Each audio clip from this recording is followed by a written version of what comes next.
오늘은 한어병음 기본 규칙에 대해 알아볼 건데요. 여기서 한어병음이 뭔지 다시 한번 복습해 봐야겠죠? 한어병음이란 중국어를 보고 읽을 수 있게 도와주는 발음 기호였습니다.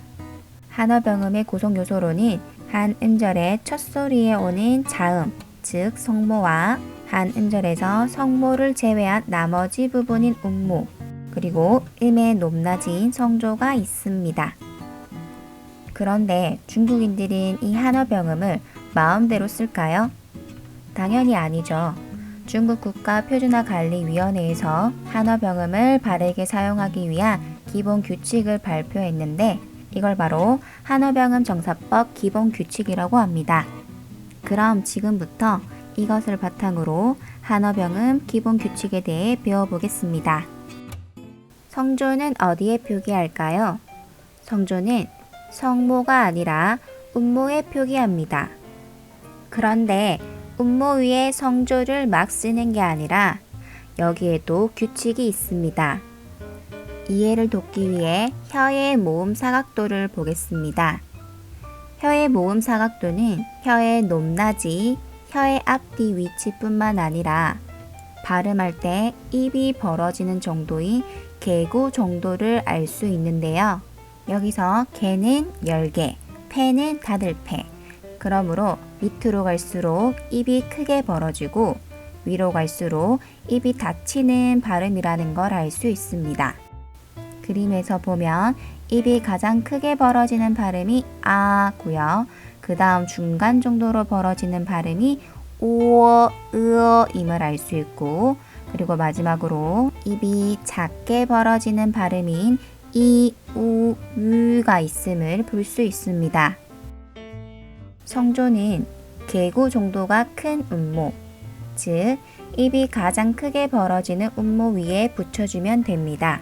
다시 한번 정리해보면 아가 입의 크기가 가장 크게, 오어, 으어가 중간으로, 이, 우, 으가 가장 작게 발음되는 걸 알 수 있습니다. 개구 정도 1, 2, 3을 잘 기억하고 따라오면 됩니다.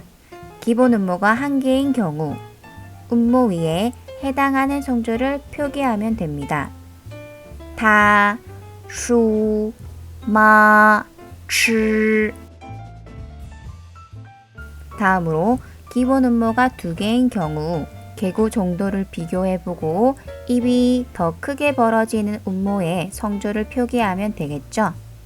첫 번째, 아, 오어 둘 중에 입이 더 크게 벌어지는 아 위에다가 제2성을 표기하면 하오가 되고요.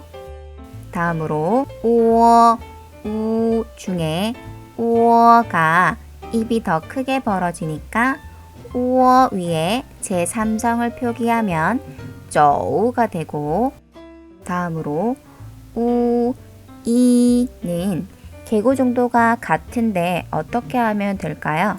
이때는 입이 벌어지는 크기가 같기 때문에 뒤에 오는 음모에 성조를 표기해 주면 됩니다. 제4성을 표기하면 뚜이가 되겠죠. 그런데 여기서 I 위에 성조를 표기할 경우 I 위에 점을 생략한 후에 성조를 표기해야 합니다. 마지막으로 이, 우가 왔을 경우에도 이 두 개의 음모는 개구 정도가 같기 때문에 뒤에 오는 우 위에다가 제1성을 표기해 주면 되겠죠. 띠오. 마지막으로 기본 음모가 3개인 경우에는 고민할 필요 없이 중간에 있는 음모의 성조를 표기해 주면 됩니다. 우리가 배운 개구 정도 1, 2, 3을 적용해 봐도 가운데 오는 음모 아가 가장 입이 크게 벌어지는 음모인 걸 알 수 있죠. 다음으로 JQX가 음모 위와 만나면 어떻게 될까요? 여러분의 이해를 돕기 위해서 예를 들어 보겠습니다. 한 마을에 JQX라는 소녀가 살고 있었는데 이 소녀를 좋아하는 위라는 소년과 우라는 소년이 있었습니다. 그런데 소녀는 두 눈이 매력적인 위라는 소년에게 반해서 이 둘이 만나게 되었는데요. 그러자 우라는 소녀는 마상을 잊고 이 마을을 떠나게 됩니다. 즉, JQX는 위랑만 결합을 하기 때문에 위의 두 점을 생략을 해도 우라고 읽지 않고 위라고 발음해 주는 걸 알 수 있습니다. 그러므로 JQX 뒤에 위가 오게 되면 쥐, 취, 쉬라고 읽어줘야 합니다. 다음으로 성모와 음모, 이어, 웨이, 원이 만나면 어떻게 될까요? 여기서도 여러분의 이해를 돕기 위해서 예를 들어 보도록 하겠습니다. 이어, 웨이, 원이라는 친구는 복부지방이 많아서 늘 고민이 많은데요. 그러던 중 복부지방을 탈탈 털어주기로 유명한 헬스 트레이너 성모를 만나게 됩니다. 이 세 친구들은 성모 트레이너를 뒤따라서 열심히 운동한 결과 복부지방이 쏙 빠진 몸짱으로 거듭나게 됩니다.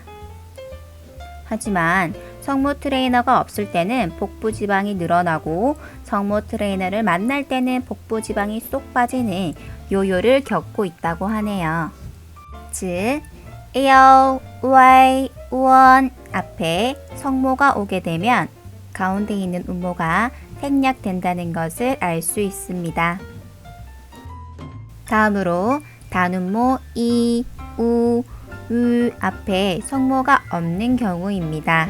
우선 이는 두 가지 경우로 설명해 볼 수 있는데요.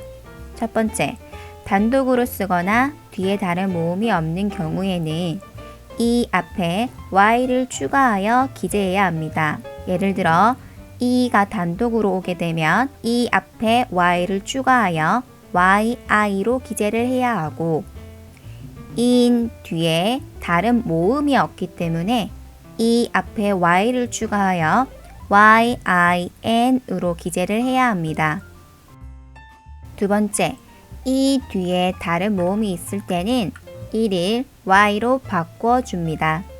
예를 들면 이아는 이 뒤에 아라는 모음이 왔기 때문에 이를 y로 바꿔서 ya로 기재를 하고 이의 경우에도 이 뒤에 모음이 왔기 때문에 이를 y로 바꿔서 ye로 기재를 해야 합니다. 마지막으로 이엔의 경우에도 이 뒤에 아라는 모음이 왔기 때문에 i를 y로 바꿔서 yan으로 기재를 해야 합니다. 다음으로 우도 두 가지 경우로 설명해 볼 수 있는데요.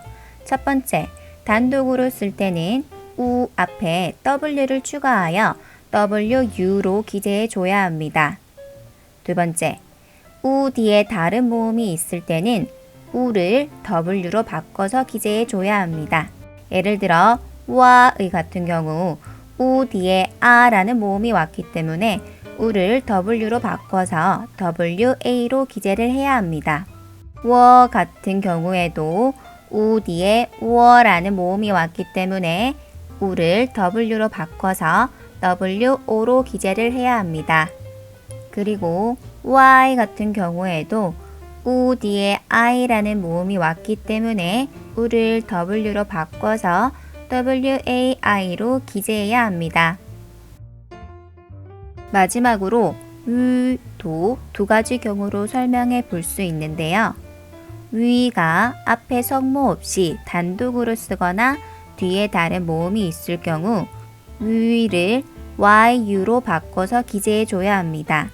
예를 들어 위가 단독으로 올 경우 yu로 기재를 하고 위에 같은 경우에도 위 뒤에 다른 모음이 왔기 때문에 위를 yu로 바꿔서 yue로 기재해 줘야 합니다. 위 앞에 다른 성모가 있을 때는 위에 두 점을 살려서 제대로 표기를 해줘야 하는데요. 단 위 앞에 JQX라는 성모가 왔을 경우 위에 두 점을 생략해서 표기해야 한다는 거 우리 이미 배웠었죠? 다음으로 제3성 뒤에 제3성이 연달아 오는 경우입니다.